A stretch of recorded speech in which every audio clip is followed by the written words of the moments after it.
Hey, welcome back to DIY Willy. Today, it's a really hot day. I'm in the garage. Had to close the door. The light was too much. I couldn't get good light to film with. So today, I want to talk about the Briggs Raptor engine. In previous videos, I took it all apart. We talked about the engine itself, the condition of the engine when I got it. And I got it all apart, and we showed the carnage after I got it all apart.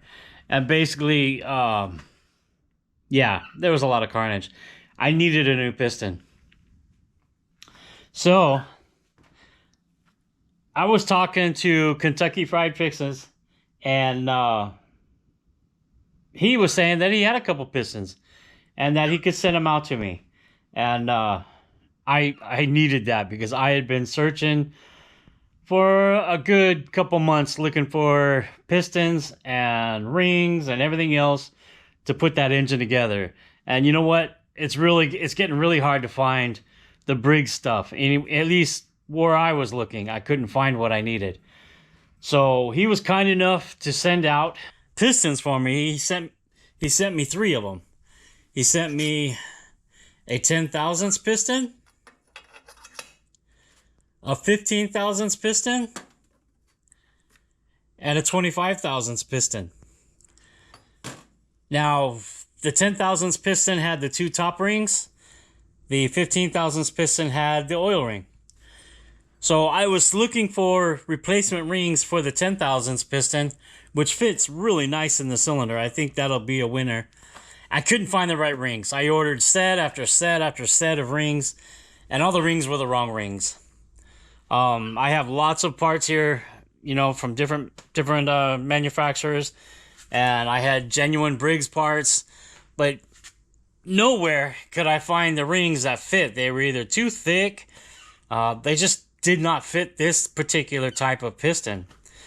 So, doing research, and I don't remember who it was, said that they would buy oversized rings to fit their pistons and then file them down to fit the gap and the bore size. So I thought to myself, wait a minute. I've got a 10 thousandths piston with 2 top rings, and I've got a 15 thousandths piston with an oil ring. Let me try the oil ring on the 10 thousandths piston and see if it'll work. Well, it looks like it works.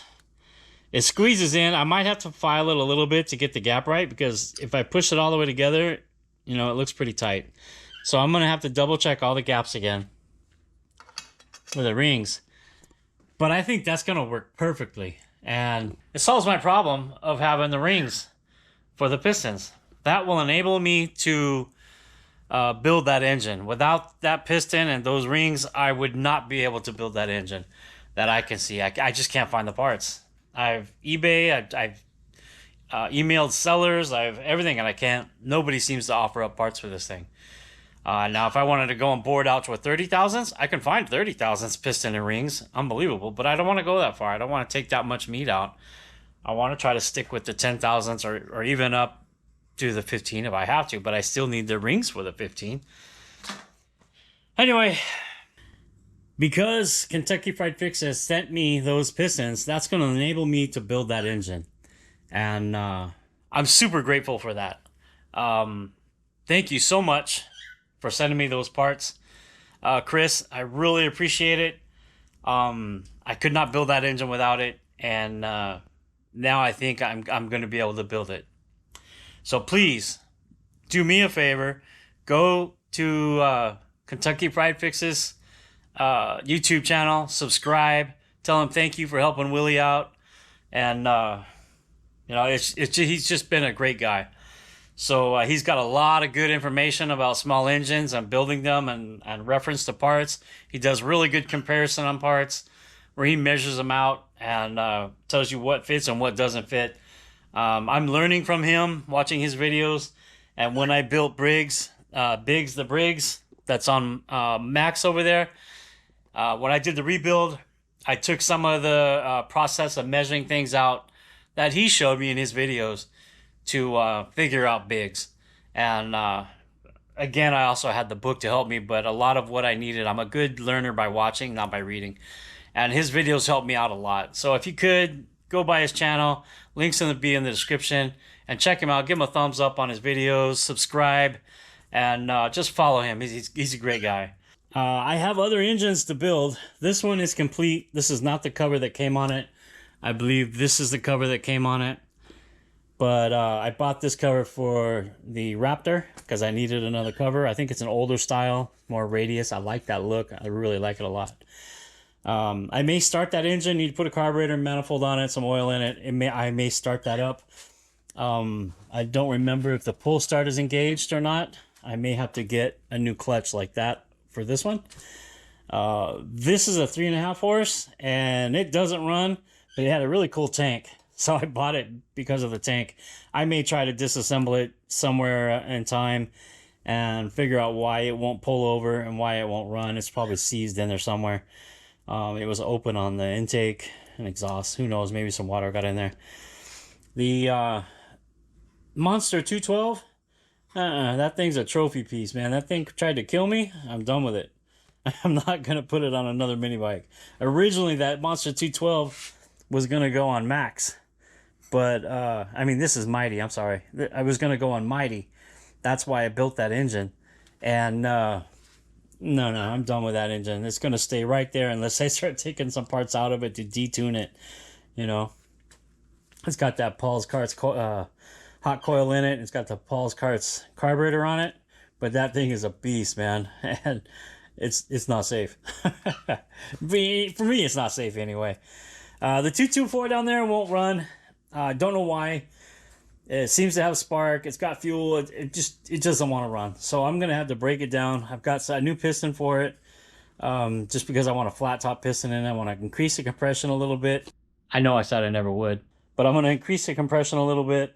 And put a different cam in it. And figure out the carburetor. And get that thing started again. Because that may go in Mighty. I don't know. The 79cc, I need a new crank for it because I stripped out the end bolt in the crank. Otherwise, it runs really good, but I have the new crank somewhere. I just saw it recently. I need to put a new crank in there and, well, just clean it up and give it the DIYWILLY colors, you know, the color scheme. That's also got that high-rise intake on both of them. I really like those. I'll put one of those intakes over here as well. I picked up one off Amazon, and man, it's dirty. And I'm going to try theirs in comparison to the ones that I make and see if it works any better. But yeah, that was a little discussion about my Raptor and my piston dilemma I had. Thank you, Kentucky Fried Fixes, for coming in and giving me those pistons and making this build possible. Without those pistons, I wouldn't be able to build that engine. I pretty much would have just gave up because finding the parts I needed was nearly impossible unless I wanted to take it down and have it bored out to a really large piston size. I think I could get 30 thousandths or something. Maybe I'll continue to look. I don't know. It was taking a lot of my time, but he sent me those parts, and I can believe I can make it work with those parts, and it should be a good runner. Now I am going to kind of put these engines on hold for a while. I've been working on the Razor. You guys have seen those videos. If you haven't, again, links in the description. I got Max over there with Briggs the Briggs. I've been working on that. It's still throwing the chain. I'm beginning to think that there was either the sprocket or the axle or something was damaged in the accident because I've put new chain on it. I even took the sprocket off and tried to reinstall the sprocket. Nothing. It keeps throwing the chain. So Max has issues. I've ordered new sprockets. I may order a new axle and put that together that way. Mighty, I really like some of the things I did to Max, where I relocated the seat all the way back and I put the larger gas tank on. I think that will really help. I also probably work with the foot pegs again and put the kickstand back on. And the forks, I need to stiffen the front forks up because it's perfect the way it is, but I want it better. Man, you hear Spike over there? He's going crazy, that guy. Anyway, this is a little video about my Raptor and thanking Kentucky Fried Fixes for hooking me up with that. I'll leave a link in the description for his YouTube channel. And he's a very knowledgeable guy. Ask him questions, whatever. He's a great guy. I have to take a break from all this momentarily, especially these builds and the Raptor for a while, because my Samurai, I have to get the diesel injection pump off of it and ship it out to Canada to Giles to get rebuilt. I really want to start driving that car again. It needs new rings. That may be an adventure we dive into on this channel as well. Once I get the injection pump off and get it back on the car and get it running again, I may decide to pull out the engine and tear it down and put new rings in it. Hone the cylinder and put new rings. I think the bearings are fine, but the rings are shot. Just a quick video talking about my projects I've got going on right now. I know I do a lot of these little update videos, but I really wanted to give thanks to Kentucky Fried Fixes for sending me these pistons. I would not be able to do this build without them. So, yeah, thank you again, Chris. And, well, links in the description to his channel. Check him out. Subscribe to him. Tell him thank you for Willy, helping Willy out. Look at his builds. He's got some great builds. Like I said, he likes to measure out parts very precisely. I learned a lot from him when I did Biggs, how to measure some of that stuff out. I watch his videos, and great stuff.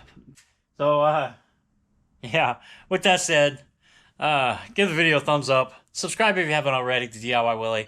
And always come back for all my builds that I do here. We have a lot of different types of builds. I try to keep it kind of, vehicle related as much as I can to my channel. Whew, I should have turned my fan on. Look at that.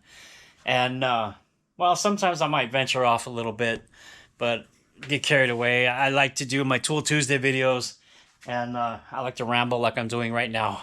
But it's hot in here, and I want to end this. So, again, subscribe if you haven't already.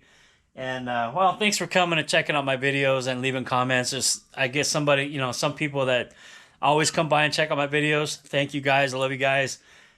We always have good conversations, and I hope that I get many more other people to join into those conversations, and we can just spread our knowledge across everywhere. That's what this platform's all about, sharing. And, well, with that said, again, I'll see you guys next time. Bye.